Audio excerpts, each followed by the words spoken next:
Hello everyone, welcome back with another revision video. That is SA 705 modification to the opinion in the independent auditor's report. జనరల్గా auditor అనేవాడు ఏం చేస్తాడు, unmodified opinion ఇస్తాడు. కానీ ఎప్పుడు modification ఇవ్వాలి, మోడిఫికేషన్ ఏ situation ఇవ్వాలి, అది మనం ఈ ఈసీలో తెలుసుకుందాం first. So object of this auditor ఏం చేద్దామంటే ఫస్ట్ మనము what is object of this auditor. Objective of the auditor ఏంటో ఈజ్ టు ఎక్స్ప్రెస్ క్లియర్లీ ఏమని అప్రాప్రియేట్లీ మాడిఫైడ్ ఒపీనియన్ ఇవ్వాలి ఆన్ ఫైనాన్షియల్ స్టేట్మెంట్. ఎప్పుడు టూ సిచ్యువేషన్స్ ఉంటాయి, క్లియర్గా ఎక్స్ప్రెస్ చేయాలి మాడిఫైడ్ ఒపీనియన్. ఎప్పుడు ఇవ్వాలంటే జనరల్గా అయితే ఏం చెప్పిన ఇందాక నేను అన్మాడిఫైడ్ ఒపీనియన్ ఇస్తాను. మరి మాడిఫైడ్ ఒపీనియన్ క్లియర్గా ఎప్పుడు ఎక్స్ప్రెస్ చేయాలంటే టూ సిచ్యువేషన్స్. ఫస్ట్ సిచ్యువేషన్ ఏంటంటే when auditor conclude that audit evidence obtain చేసినాక ఏమంటున్నాడు, ఫినాన్షియల్ స్టేట్మెంట్స్ ఏవైతే ఉన్నాయో are not free from material misstatement. అంటే ఫినాన్షియల్ స్టేట్మెంట్స్ మెటీరియల్లీ మిస్స్టేటెడ్ అయి ఉన్నాయి. ఈ సిచ్యువేషన్లో మాడిఫికేషన్ ఒపీనియన్ ఇస్తాం. దెన్ సెకండ్ సిచ్యువేషన్ ఏంటి, unable to obtain sufficient appropriate audit evidence. అసలు ఎవిడెన్సే ఆబ్టైన్ చేయలేకపోతున్నావు. ఏమని చెప్పడానికి, ఏమని financial statements are free from material misstatement. అసలు ఎవిడెన్స్ ఆబ్టైన్ చేయలేకపోతున్నావు, ఫైనాన్షియల్ స్టేట్మెంట్ మెటీరియల్ మిస్స్టేటెడే కాదని చెప్పలేకపోతున్నావు. ఫస్ట్ కేసులో ఏమో ఎవిడెంట్ ఆబ్టైన్ చేసినావు, చేసి ఏం చెప్తున్నావు, financial statement are not free from material misstatement. Second కేసులో unable to obtain audit evidence to express that financial statements are material misstated are not అని. సో ఈ రెండు కేసులు ఏం చేస్తాను, మోడిఫికేషన్ ఒపీనియన్ ఇస్తున్నావు. అది so decision regarding which type of మోడిఫికేషన్లో టైప్స్ ఉంటాయి. Which type of modify opinion depends upon what two factors. ఒకటి వచ్చేసి నేచర్ ఆఫ్ మ్యాటర్, ఏ నేచర్ ఆఫ్ మ్యాటర్ బట్టి ఉంటుంది. Next auditor judgement about the pervasiveness, ఇది చూద్దాం మనం. దీన్ని బట్టి మనకి ఆడిట్ ఒపీనియన్ మారిపోతుంటుంది. సో నేచర్ ఆఫ్ మ్యాటర్ ఏంటి, ఇక్కడ financial statements are materially misstated, క్లియర్గా తెలుస్తుంది financial statements are material misstated. Next inability to obtain sufficient appropriate audit evidence. So first auditor judgement about the pervasiveness meaning తెలుసుకుందాం ఫస్ట్ మనం. Pervasiveness అంటే ఏంటంటే a term that is used in the context of misstatement కంటెక్స్ట్లో first ఈ pervasiveness వర్డ్ని use చేసాం. That describe the effects of the financial statement or possible effects of financial statement. Effects on అంటే financial statement ఎంత effect పడుతుంది, possible effects on financial statement ఎంత effect పడుతుంది అంటే ఏంటి, అంటే undetected due to inability to obtain sufficient appropriate audit evidence. So ఇది ఏంటంటే పర్వేజినెస్ ఏంటంటే ఇప్పుడు ఓన్లీ ఈ ఎఫెక్ట్ ఎట్లుందంటే ఓన్లీ ట్రేడ్ రిసీవబుల్స్ ఒకటే కాదు, ఇన్వెంటరీ మీద పడిందంట, రెవెన్యూ మీద పడిందంట, నెక్స్ట్ అసెట్స్ మీద పడిందంట. ఒక ఏదైనా మిస్స్టేట్మెంట్ ఉంటే అన్నిటికీ స్ప్రెడ్ చేస్తుంది. అంటే ఎంత స్ప్రెడ్ అయి ఉంది దాన్నే పర్వేజినెస్ అంటారు. ఇది ఒకటే పాడవడం కదా, అన్నిటిని పాడేయడం అంటారు. అంటే ఎంత స్ప్రెడ్ చేసింది అనేది అది పర్వేజినెస్ ఇన్ సింపుల్గా చెప్పాలంటే. సో ఇది ఎలా ఉంటుందంటే దీని నేచర్ ఎలా ఉంటుందంటే are not confined to specific element, ఒక స్పెసిఫిక్ ఎలిమెంట్కి కన్ఫైన్డ్ అయి ఉండదు. ఎట్లా అనేది ఇందాక చెప్పిన కదా, ఓన్లీ ట్రేడ్ రిసీవబుల్స్ ఒకటికి కాదు, ఇన్వెంటరీకి ఉండొచ్చు, రెవెన్యూకి ఉండొచ్చు, అసెట్స్కి ఉండొచ్చు, అన్నిటికీ ఒక్కదానికి కన్ఫైన్డ్ అయి ఉండదు. సో దాన్ని మనము on account of item of financial statement, దాన్ని పర్వేజినెస్ అంటారు. Next these are so confined కానీ it represents a substantial portion of the financial statements. Substantial portion అవుతుందంటే ఎగ్జాంపుల్ ట్రేడ్ రిసీవబుల్స్ ఉంది మన దగ్గర. ఈ ట్రేడ్ రిసీవబుల్స్ బ్యాలెన్స్ షీట్లో ఇట్ లుక్స్ వెరీ సబ్స్టాన్షియల్, అంటే పెద్ద పోర్షన్ ఇది ఫైనాన్షియల్ స్టేట్మెంట్స్ మీద, ఇది చాలా పెద్ద పోర్షన్, అప్పుడు కూడా పర్వేజినెస్ ఉన్నట్టు. Next in relation to disclosure are fundamental to user understanding of the financial statement. డిస్క్లోజర్స్లో మనకి కొన్ని చేయాల్సి వస్తుంది. అది ఎలాంటి డిస్క్లోజర్ అంటే ఇది వెరీ ఫండమెంటల్. ఈ డిస్క్లోజర్ ఇవ్వకపోతే నీకు ఫైనాన్షియల్ స్టేట్మెంట్ అర్థం చేసుకోవడం కష్టం. సో 3 చెప్పిన ఎలిమెంట్స్ ఏంటది, first they are not confined to single element, they are confined but represents substantial portion. Next related to disclosure, but ఎలాంటి డిస్క్లోజర్ అది, fundamental to users understanding of the financial statement. ఇది మనకు పర్వేజినెస్ గురించి తెలిసింది. Then మనం చూద్దాం ఎలాంటి ఒపీనియన్ ఇవ్వాలంటే. సో ఇప్పుడు financial statements are material misstated but not pervasive. Material అంటే ఏంది, మిస్స్టేట్మెంట్స్ అన్నీ ఉంటాయి, నార్మల్ మిస్స్టేట్మెంట్ కాదు, మెటీరియల్ అయి ఉండాలి, అది ఇంపార్టెంట్ అయి ఉండాలి. మెటీరియల్ బట్ నాట్ పర్వేజివ్ అంటే పర్వేజ్ మొత్తం స్ప్రెడ్ అవ్వాలి. అప్పుడు ఏం చేస్తాం, క్వాలిఫైడ్ ఒపీనియన్ ఇస్తాం. ఇక్కడ ఏంది, ఫైనాన్షియల్ స్టేట్మెంట్స్ అదే మనం ఎవిడెన్స్ ఆబ్టైన్ చేస్తున్నాం. ఇక్కడ inability to obtain audit evidence, అసలు ఎవిడెన్స్ ఆబ్టైన్ చేయలేకపోతాం అనుకో, అప్పుడు ఏంటి మెటీరియల్ బట్ నాట్ పర్వేజివ్ అన్నప్పుడు క్వాలిఫైడ్ ఒపీనియన్ ఇస్తాం. దెన్ ఇక్కడ చూద్దాం next, financial statements are material misstated అని ఏబుల్ టు అంటే ఆడిట్ ఎవిడెన్స్ ఆబ్టైన్ చేసి చెప్తున్నాం. Financial statements are material misstated, కానీ అది ఎలా ఉందంట, material and as well as pervasiveness both ఉన్నాయి కాబట్టి ఏం చేస్తాం, మనం అడ్వర్స్ ఒపీనియన్ ఇస్తాం. ఇన్ఎబిలిటీ టు ఆబ్టైన్, అసలు ఆడిట్ ఎవిడెన్స్ ఆబ్టైన్ చేయలేకపోతున్నాము. దాంతోపాటు ఏంటి, nature of judgement of the pervasiveness ఏంటి, material and also pervasive both ఉన్నాయి కాబట్టి డిస్క్లైమర్ ఆఫ్ ఒపీనియన్స్. సో ఇది బ్రీఫ్గా మనకి డయాగ్రామ్ త్రూ తెలుసుకున్నాం మనం. దెన్ 1 by 1 వెళ్దాం. ఫస్ట్ మనకు డెఫినేషన్ ఆఫ్ పర్వేజివ్నెస్ అయిపోయింది. So type of audit opinion గురించి తెలుసుకుందాం. There are 3 types of audit opinion. First ఏమన్నా నేను క్వాలిఫైడ్ ఒపీనియన్ ఎప్పుడు ఇస్తాం మనము, ఆడిటర్ ఆబ్టైన్ చేసుకుంటూ సఫిషియెంట్ అప్రోప్రియట్ ఆడిట్ ఎవిడెన్స్ అని. ఏమని, financial statements are material but not pervasive to the financial statement. ఇందాక చూసినట్టు auditor as obtain audit evidence, material but not pervasive to the financial statement. Next ఇంకోటి ఏంటి, అనేబుల్ టు, అసలు obtain చేయలేకపోతున్న audit evidence but conclude that possible effects. అంటే ఇది నీకు తెలియదు అసలు ఆడిట్ ఎవిడెన్స్ ఆబ్టైన్ చేయలేదు కాబట్టి ఆ ఎఫెక్ట్ ఉందా లేదా యూజ్ తెలియదుగా మనకు, అందుకే మనం పాసిబుల్ అనే వర్డ్ యూజ్ చేస్తాం. Possible effects on the financial statements are undetermined statements ఏమైనా ఉన్నాయో material but not pervasive. So ఈ రెండు కేసులో మెటీరియల్ బట్ నాట్ పర్వేజివ్ ఉన్నప్పుడు ఏం చేస్తాం మనం, క్వాలిఫైడ్ ఒపీనియన్ ఇస్తాం. నెక్స్ట్ అడ్వర్స్ ఒపీనియన్ ఎప్పుడు ఇస్తామంటే, express adverse opinion having obtain sufficient appropriate audit evidence obtain చేసుకుని ఏం చేసిండు, చేసుకున్న తర్వాత ఏం కంక్లూడ్ చేసిందంటే material as well as pervasive. ఇది మెటీరియల్ ఉంది, దాంతోపాటు పర్వేజు మొత్తం స్ప్రెడ్ అయ్యి ఉంది. అందుకే మనం ఏం చేస్తాం మనం ఇక్కడ ఆబ్టైన్ చేసుకున్నాం, but material and not pervasive ఉన్నప్పుడు ఏం చేస్తాం, మెటీరియల్ అండ్ పర్వేజ్ ఉన్నప్పుడు అడ్వర్స్ ఒపీనియన్ ఇస్తాం. డిస్క్లైమర్ ఆఫ్ ఒపీనియన్ ఏంటంటే, unable to obtain sufficient appropriate audit evidence. Same ఇది కూడా unable to obtain sufficient appropriate audit evidence, కానీ మీ స్టేట్మెంట్స్ ఎట్లా ఉంటాయంట, undetected misstatements if any could be material and pervasive రెండు ఉన్నాయి కాబట్టి ఏం చేస్తాం మనం ఇక్కడ డిస్క్లైమర్ ఆఫ్ ఒపీనియన్ ఇస్తాం. ఇవి డెఫినేషన్స్ మీకు అర్థమై ఉంటుంది మొత్తం క్లీన్గా. దెన్ ఒక కాన్సెప్ట్ చూద్దాం మనకు. కాన్సెప్ట్ ఏంటంటే consequences of inability to obtain sufficient appropriate audit evidence due to management impose limitation on after the audit. అంటే ఆడిటర్ అపాయింట్ అయినాక ఏం చేసిందంట, మేనేజ్మెంట్ లిమిటేషన్ ఇంపోజ్ చేసిందంట. దానివల్ల ఏం చేస్తున్నాం మనము, unable to obtain sufficient appropriate audit evidence. అప్పుడు ఏం చేయాలో చూద్దాం మనం. సో ఫస్ట్ మనం ఏం చేయాలంటే, ఆఫ్టర్ యాక్సెప్టింగ్ ద ఎంగేజ్మెంట్ తర్వాత ఏమైందండి, management has impose the limitation impose చేసింది దేని మీద, to able to obtain the sufficient appropriate audit evidence. Then auditor ఏం చేస్తాడు, ఫస్ట్ రిక్వెస్ట్ ద మేనేజ్మెంట్, బతికిలు ఆడుకుంటాడు, రిక్వెస్ట్ చేస్తాడు. ఏమని, ఈ లిమిటేషన్ రిమూవ్ చేయండి రా బాబు అని చెప్పి ఫస్ట్ రిక్వెస్ట్ చేయాలి. నువ్వు ఫస్ట్ ఎగరొద్దు, ఫస్ట్ రిక్వెస్ట్ చేయాలి. ఈ లిమిటేషన్ ఏదైతే మీరు పెట్టారో అదే తీసేసేయండి.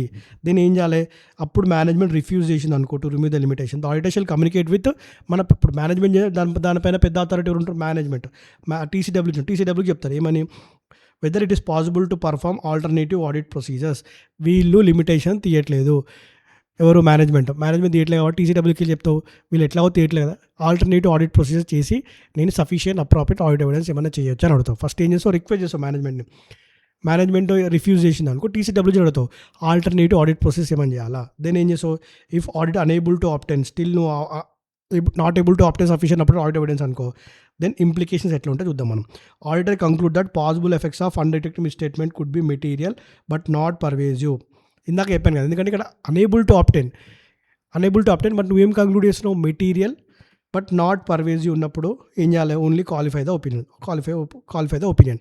ఇంకోటి ఏంది, auditor conclude that possible effects of undetected misstatement would be both material and pervasive ఉన్నప్పుడు ఏం చేయాలి, ఇక్కడ ఇందాక ఫస్ట్ దాంట్లో ఏంటి, మెటీరియల్ బట్ నాట్ పర్వేజ్ ఉన్నప్పుడు ఓన్లీ క్వాలిఫై ఒపీనియన్ ఇచ్చేస్తాం.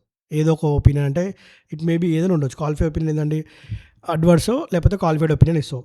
కానీ ఇక్కడ ఏమనిపిస్తుంది అంటే, బోత్ మెటీరియల్ అండ్ పర్వేజ్ ఉన్నప్పుడు ఏం చేయాలి, అప్పుడు నువ్వు withdraw from the audit where possible under the law and regulations. Withdrawal from the audit అనేది లిస్టెడ్ కంపెనీ కేసులో ఆర్ పెద్ద కంపెనీ కేసులో ఇస్ వెరీ సీరియస్ సిచ్యువేషన్, అంత ఈజీ కాదు. ఆడిట్ కంప్లీట్ అవ్వక ముందుకే ఒక ఆడిటర్ విత్డ్రా చేస్తుందంటే దాని ఇంప్లికేషన్ చాలా పెద్దగా ఉన్నట్టు. అంటే ఆడిటర్ విత్డ్రా అనేది చాలా పెద్ద విషయము. సో అందుకే ఇక్కడ ఏంది, అనేబుల్ టు ఆబ్టైన్ లిమిటేషన్ ఇంపోర్ట్ చేస్తుంది, ఆల్టర్నేటివ్ ఆడిట్ ప్రాసెస్ చేయలేకపోతున్నావు. దాంతోపాటు ఇంకేంటి, ఇక్కడ నీకు ఇది మీ స్టేట్మెంట్స్ ఏంటి, మెటీరియల్ అండ్ పర్వేజివ్ రెండు ఉన్నాయి కాబట్టి ఏం చేయాలి, ఇక్కడికి ఏంటి ఇంప్లికేషన్స్ అంటే, you should withdraw from the engagement if it permitted by the law and regulations. If withdrawal from the audit before issuing the audit report is not possible అనుకో, ఏం చేసావు, దెన్ డిస్క్లైమర్ ఆఫ్ ఒపీనియన్ ఇస్తావు. అంతే కదా, option ఏంటి, withdrawal అయితే withdraw చేయాలి, withdraw లేకపోతే డిస్క్లైమర్ ఆఫ్ ఒపీనియన్ ఇచ్చేస్తావు. దెన్ ఇంకొక కాన్సెప్ట్ ఏంటంటే, ఆడిటర్ బిఫోర్ విత్డ్రా చేసేటప్పుడు ఏమనిపించింది అంటే, ఆడిటర్ షెల్ కమ్యూనికేట్ టు టీసీడబ్ల్యూజీకి any misstatement identified during the audit that would have given a rise to modification to the opinion. ఇక్కడ నేను డిస్క్లైమర్ ఆఫ్ ఒపీనియన్ ఇస్తున్నట్టు ఒపీనియన్ ఇవ్వట్లేదు, కానీ ఒకవేళ డ్యూరింగ్ దిస్ ప్రాసెస్ నాకేమన్నా మిస్టేట్మెంట్ ఐడెంటిఫై ఉంటే I would have given a modification to the opinion before withdrawal కంటే ముందు తెలిసి ఉంటే ఇది నువ్వు చెప్పాలి. ఇఫ్ నాకు ఒకవేళ ముందే తెలిసి ఉంటే, ముందే మీ స్టేట్మెంట్స్ ఉన్నాయి కాబట్టి నేను మోడిఫికేషన్ టు ద ఒపీనియన్ ఇచ్చి వెళ్తున్నాను అని చెప్పాలి. అది సో ఇది అర్థమైంది కదా. ఫస్ట్ ఏంటి, మళ్ళీ చెప్తానండి, నాతో పాటు ఏంటండి, సింపుల్గా management has imposed a limitation to obtain sufficient appropriate audit evidence. నువ్వు రిక్వెస్ట్ చేస్తావు మేనేజ్మెంట్ ఈ లిమిటేషన్‌ని తీసేయండి అని. వాళ్ళు రిఫ్యూజ్ చేసిర్రు అనుకో నువ్వేం చేస్తావు? టీసీడబ్ల్యూకి ఇన్ఫార్మ్ చేసి ఆల్టర్నేటివ్ ఆడిట్ ప్రాసెస్ ఏమైనా చేసుకోవచ్చా లేదా అని చూస్తావు. లేదు చేసుకోలేమన్నప్పుడు నువ్వు ఇంప్లికేషన్స్ ఏం చేస్తావు ఫస్ట్ అంటే possible effects of unreturn misstatement if any could be material but not pervasive అన్నప్పుడు క్వాలిఫై ద ఒపీనియన్. లేదు మెటీరియల్ అండ్ పర్వేజ్ అన్నప్పుడు ఏం చేస్తావు? First option withdraw from the engagement. Withdrawal not permitted అనుకో as per law and regulations disclaimer of opinion ఇస్తావు. ఇది concept. ఇది very very important, గుర్తుపెట్టుకోండి. Then form and content of auditors report when opinion is modified. So auditors opinion ఒక section ఉంటుంది. మనం ఇది అయిపోయిన తర్వాత ఎస్ఎస్ 700 చేద్దాం, అప్పుడు ఇంకా క్లియర్ అర్థమవుతుంది. బట్ వన్ ఆఫ్ ది ఈ ఎస్ఎస్ 700 రిపోర్ట్లో one of the section auditors report అనేది ఆడిట్ రిపోర్ట్లో ఉంటుంది. దాంట్లో మనం ఇచ్చే ఒపీనియన్ బట్టి క్వాలిఫైడ్ ఒపీనియన్, అడ్వర్స్ ఒపీనియన్, ఏ ఒపీనియన్ అనేది యాజ్ పర్ అప్రాప్రియేట్ బట్టి యూజ్ చేయాలి. క్వాలిఫైడ్ ఒపీనియన్ అంటే ఏం చేస్తాం అసలు? ఆ క్వాలిఫైడ్ ఒపీనియన్ సెక్షన్లో ఫ్రేజెస్ అంటే పారాగ్రాఫ్స్ ఏం యూజ్ చేస్తామని చూద్దాం. ఫస్ట్ మనం ఏం చేస్తాం అంటే the auditor shall state that auditors opinion except for the effect of the matters described in the basis of qualified opinion. Only నేను డిస్క్రైబ్ చేసిన మ్యాటర్స్ తప్ప మిగతావన్నీ బాగానే ఉన్నాయని. ఓన్లీ నేను ఏదైతే చెప్తున్నానో except for the matters which is described మిగతా అన్ని బాగానే ఉంది. సో ఆ డిస్క్రైబ్ చేసిన మ్యాటర్స్ మీద నేను క్వాలిఫైడ్ ఒపీనియన్ ఇస్తున్నాను అని చెప్తాను. So when modification arises from ఇది one of them. When modification arises from inability to obtain sufficient approach audit evidence అనుకో, ఇక్కడేమో ఆప్టైన్ చేస్తున్నాం. ఇక్కడ ఇనబిలిటీ ఉన్నప్పుడు the auditor shall use corresponding phrase except for the possible effects. ఇప్పుడు ability ఉంటేనేమో effects of financial statement ఉంటుంది. ఇక్కడేమో possible అంటే మనకి ఎవిడెన్సే లేనప్పుడు పాసిబుల్గా యూజ్ చేస్తాం మనం ఎప్పుడు ఇనబిలిటీ ఉన్నప్పుడు సేమ్ మ్యాటర్కి. సో అది క్వాలిఫైడ్ ఒపీనియన్లో ఆ పారాగ్రాఫ్స్ ఆ ఫ్రేజెస్ రాస్తాం. దెన్ అడ్వర్స్ ఒపీనియన్ అప్పుడు ఏం చేస్తాం అంటే when auditor express adverse opinion అప్పుడు the auditor shall state that because of significance of the matter, ఈ సిగ్నిఫికెన్స్ ఆఫ్ మ్యాటర్ వల్ల ఏమవుతుంది described in the base of adverse opinion ఏంది? ఈ సిగ్నిఫికెన్స్ ఆఫ్ మ్యాటర్ ఏంటిది? అడ్వర్స్ ఒపీనియన్ అంటే ఏంది? Material and as well as pervasiveness both ఉన్నాయి. సో ఈ సిగ్నిఫికెన్స్ ఆఫ్ మ్యాటర్ వల్ల నేను అడ్వర్స్ ఒపీనియన్ ఇస్తున్నా. ఒకవేళ ఫెయిర్ రిప్రజెంటేషన్ ఫ్రేమ్ వర్క్ వాళ్ళు ఫైనాన్షియల్ స్టేట్మెంట్ ప్రిపేర్ చేసిన అనుకో, అప్పుడు ఏం చేయాలి? Financial statement do not fairly represents అని చెప్పి రాయాలి. ఒకవేళ కంప్లైన్స్ ఫ్రేమ్ వర్క్ వల్ల ఫైనాన్షియల్ స్టేట్మెంట్ ప్రిపేర్ అయితే financial statement not been prepared in all material aspects అని రాయాలి. సో ఇక్కడ అడ్వర్స్ ఒపీనియన్ అప్పుడు because of this significance of this matter వల్ల నేను అడ్వర్స్ ఒపీనియన్ ఇస్తున్నాను. ఫెయిర్ రిప్రజెంటేషన్ ఫ్రేమ్ వర్క్ వల్ల ఫైనాన్షియల్ స్టేట్మెంట్ ప్రిపేర్ అయితే ఏం చెప్పాలి? Not fairly represented. If it is complains framework వల్ల నాట్ మెటీరియల్ రిప్రజెంటెడ్ అని చెప్పి రాయాలి. Then disclaimer of opinion. ఇక్కడ ఏంది? Auditor disclaim opinion due to inability to obtain sufficient approach audit evidence. నువ్వు ఏం చేయాలి? ఫస్ట్ ఆ పారాగ్రాఫ్లో first state that auditor does not express any opinion. నేను అసలు ఒపీనియన్ ఎక్స్ప్రెస్ చేయట్లేదు ఇక్కడ. Material and pervasive inability to obtain sufficient approach audit evidence. దాంతోపాటు అది మెటీరియల్ అండ్ పర్వేజ్. సో అందుకే ఏం చెప్తున్నా అసలు ఒపీనియన్ ఇవ్వట్లేదు. ఎందుకు? Because the auditor has not been able to obtain sufficient approach audit evidence to provide basis for the audit opinion. నా దగ్గర ఒపీనియన్ లేనప్పుడు నేను ఏం ఒపీనియన్ ఇవ్వాలి? అందుకే ఏం చెప్పండి, నేను ఎలాంటి ఒపీనియన్ ఎక్స్ప్రెస్ చేయాలని చెప్తాను. Next amend the statement which include that financial statements have been audited. ఇక్కడ మనకు పారాగ్రాఫ్లో ఉంటుంది financial statement has been audited అని చెప్పి ఉంటుంది కదా, అదైతే రాస్తాను. ఏం చేసావు? అమెండ్ చేసావు. ఫైనాన్షియల్ స్టేట్మెంట్స్ జస్ట్ ఆడిట్ చేసినాము to state that auditor was engage to audit the financial statement మాత్రమే వేసు, కానీ ఒపీనియన్ ఎక్కడ ఎక్స్ప్రెస్ చేయవద్దు. జస్ట్ ఏం చేస్తుంటే ఫైనాన్షియల్ స్టేట్మెంట్ మేము ఆడిట్ చేసినాము, auditor was appointed auditor was engaged to audit the financial statement చెప్తా, అంతేగాని ఎక్కడ కూడా ఒపీనియన్ ఎక్స్ప్రెస్ చేయవు. ఇక్కడ డిస్క్లైమర్ ఆఫ్ ఒపీనియన్లో. దెన్ బేసిస్ ఆఫ్ ఒపీనియన్ చూద్దాం. ఫస్ట్ ఆడిటర్స్ ఒపీనియన్ అయిపోయిందా? బేసిస్ ఆఫ్ ఒపీనియన్ అది సెక్షన్ దాంట్లో ఏం రాస్తాం అప్పుడు ఏం చూద్దాం. ఇప్పుడంటే when auditor modify the opinion the auditor shall ఏం చేయాలంటే the amend the heading basis of opinion ప్లేస్లో ఏం చేయాలి? Basis for qualified opinion, basis for ఏదైతే అది disclaimer of disclaimer, basis of opinion సెక్షన్లో ఏది క్వాలిఫైడ్ అయితే క్వాలిఫైడ్, డిస్క్లైమర్ రాస్తాం. దాంతోపాటు డిస్క్రిప్షన్ ఇస్తాం. Description of the matters giving rise to modification. Description ఇస్తాం మనం ఏ మ్యాటర్ వల్ల మనకు మాడిఫికేషన్ అవుతుంది అని చెప్పి డిస్క్రిప్షన్ ఇస్తాం. దాంతోపాటు క్వాంటిఫై కూడా చేస్తావు. అంటే క్వాంటిఫై అంటే చూపిస్తావు. క్వాంటిఫై అంటే ఇప్పుడు ఇంత అమౌంట్ ఈ పీరియడ్లో జరిగింది ఇంత క్వాంటిఫై కూడా చూపిస్తాం. ఇప్పుడు నేను auditor shall quantify the financial effects of the financial statement if it is not practicable shall state thus in this section. ఒకవేళ క్వాంటిఫికేషన్ పాసిబుల్ అయితే ఇంత క్వాంటిఫై చేసినాం అంటే నెంబర్స్ కానీ పీరియడ్స్ కానీ అన్నీ మనం క్వాంటిఫై చేసి చెప్పేస్తాం. అది పాసిబుల్ అవ్వకపోతే మేము చేయలేకపోయినా కూడా చెప్పాలి. అది బేసిస్ ఆఫ్ ఒపీనియన్లో ఫస్ట్. అది if there is a material misstatement financial statement related to disclosure. Material misstatement దేనివల్ల అయిందంటే డిస్క్లోజర్. అవి 2 టైప్స్ ఉండొచ్చు. ఒకటి అసలు డిస్క్లోజర్ ఇవ్వాలి కానీ డిస్క్లోజ్ చేయలేదు, అది కూడా మెటీరియల్ మిస్టేటెడ్. కానీ డిస్క్లోజర్ చేసిర్రు కానీ ప్రాపర్గా చేయలేదు. 2 టైప్స్ ఉంటాయి. సో ఫస్ట్ ఏంది? Discuss the non disclosure with those charge with governance. ఇక్కడ ఏంటి? డిస్క్లోజర్ నువ్వు ఇవ్వాలి కానీ ఇవ్వలేదు, సో అది కూడా material misstated because of non disclosure. Next ఇంకో డిస్క్లోజర్ ప్రాపర్గా డిస్క్లోజ్ చేయలేదు. Describe the basis for opinion section the nature of omitted matter. ఇక్కడ నాన్ డిస్క్లోజర్ ఉంది కదా, దాంతో నాన్ డిస్క్లోజర్ గురించి చెప్తున్నాను ఫస్ట్. నేను నాన్ డిస్క్లోజర్ చేయడం వల్ల ఫస్ట్ టీసీడబ్ల్యూ చెప్పాలి, డిస్క్లోజ్ చేయాలి కానీ చేయలేదు. నేచర్ ఏంటి దాన్ని, basis and nature of omitted, ఏ ఇన్ఫర్మేషన్ ఒమిట్ చేయాలి దాని నేచర్ చెప్పాలి. Then unless prohibited by the law and regulations include omitted disclosure, అంటే లా అండ్ రెగ్యులేషన్స్ ప్రొహిబిట్ చేయనంత వరకు నువ్వు ఏం చెప్పాలి క్లియర్గా, ఇంక్లూడ్ ఒమిటెడ్, ఏదైతే ఒమిటెడ్ డిస్క్లోజర్ ఏదైతే ఇవ్వాల్సి వచ్చిందో అది ఒమిట్ చేసారో అది రాయాలి. It is practicable to do so and the auditor has obtain sufficient appropriate audit evidence about the omitted information. ఒకటి ఏంటి, ఏదైతే డిస్క్లోజర్ ఒమిట్ చేసారో అది ఇవ్వాలి, కానీ కండిషన్స్ ఏంటి, నీకు అది ప్రాక్టికేబుల్ అయి ఉండాలి. దాంతోపాటు దాని మీద సఫిషియెంట్ అప్రోప్రియేట్ ఆడిట్ ఎవిడెన్స్ కూడా తీసుకోవాలి. అవి తీసుకున్న తర్వాతనే ఈ నేచర్ ఆఫ్ డిస్క్లోజర్ ఒమిట్ చేసి అని చెప్పి క్లియర్గా రాయాలి, అంతవరకు రాయకూడదు. అది if modification results from inability to obtain sufficient appropriate audit evidence. Inability అంటే మనం ఆడిట్ ఎవిడెన్స్ తీసుకోలేకపోయినాం, అప్పుడు ఏం చేసామంటే reasons for inability, the auditor shall disclaim the opinion. So inability to obtain the sufficient appropriate audit evidence కదా, so అప్పుడు disclaimer of opinion ఇస్తాం. ఇచ్చినప్పుడు నువ్వు ఏం చేయాలి, ఆడిటర్ షెల్ డిస్క్లెయిమ్ అని ఒప్పినప్పుడు ఆడిటర్ షెల్ ఆడిట్ రిపోర్ట్లో మనం ఏం ఇంక్లూడ్ చేయదు, షెల్ నాట్ ఇంక్లూడ్, ఏం ఇంక్లూడ్ చేయకూడదు అంటే ఏం చేస్తావు నువ్వు, state about whether audit evidence obtain sufficient appropriate. నువ్వు ఎప్పుడు కూడా ఇక్కడ ఇలాంటి వర్డ్స్ యూజ్ చేయొద్దు, సఫిషియెంట్ అప్రోప్రియేట్ అనే వర్డ్ యూజ్ చేయకూడదు. ఎప్పుడు డిస్క్లైమర్ ఆఫ్ ఒపీనియన్ ఇచ్చినప్పుడు సఫిషియెంట్ అప్రోప్రియేట్ వర్డింగ్స్ ఇక్కడ యూజ్ చేయకూడదు. Reference to the auditor's responsibility section కూడా నువ్వు ఎక్కడ ఇంక్లూడ్ చేయకూడదు ఇన్ ఆడిటర్ రిపోర్ట్. దాంతోపాటు even if auditor has expressed adverse opinion are disclaimer of opinion the auditor shall also describe other matters known to the auditors that would have required. ఒకవేళ తెలిసినా కూడా ఏం చేద్దాం, that would have required modified opinion. ఒకవేళ నాకు ముందే తెలిసి ఉంటే ఏదైనా మీ స్టేట్మెంట్ గురించి I would have given a modified opinion చెప్పాలి.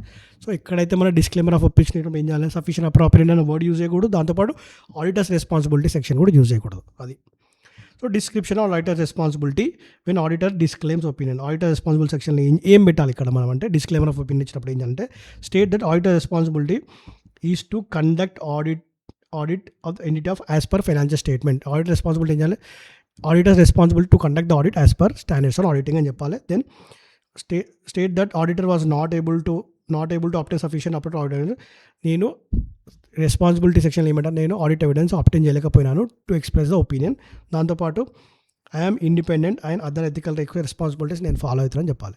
సో డిస్క్లైమర్ ఆఫ్ ఒపీనియన్ వచ్చినప్పుడు ఫస్ట్ ఏం చెప్పకూడదు ఇచ్చినాం, షల్ నాట్ ఇంక్లూడ్ ఏంటి, ఇక్కడ ఏం ఇంక్లూడ్ చేయాలి చెప్తున్నాం. ఇంక్లూడ్ ఏం చెప్పి first conduct of the audit as per standards on auditing, unable to obtain sufficient number of audit evidence, నేను independence as well as ethical requirements follow అని చెప్పాలి. Last and final communication with those charge with గవర్నెన్స్కి ఏం చెప్పాలంటే, when auditor expect నువ్వు modification opinion ఇద్దాం అనుకున్నప్పుడు ఏం చేయాలంటే, ద ఆడిటర్ షల్ కమ్యూనికేట్ టీసీడబ్ల్యూజీకి ఏమని అంటే, ఎక్స్పెక్టెడ్ మాడిఫికేషన్ నేను ఏమి ఇస్తున్నా, ఏం వర్డింగ్స్ యూజ్ చేస్తున్నా. ఎందుకంటే మాడిఫికేషన్ ఆడిట్ రిపోర్ట్లు ఏమనేది చిన్న విషయం కాదు.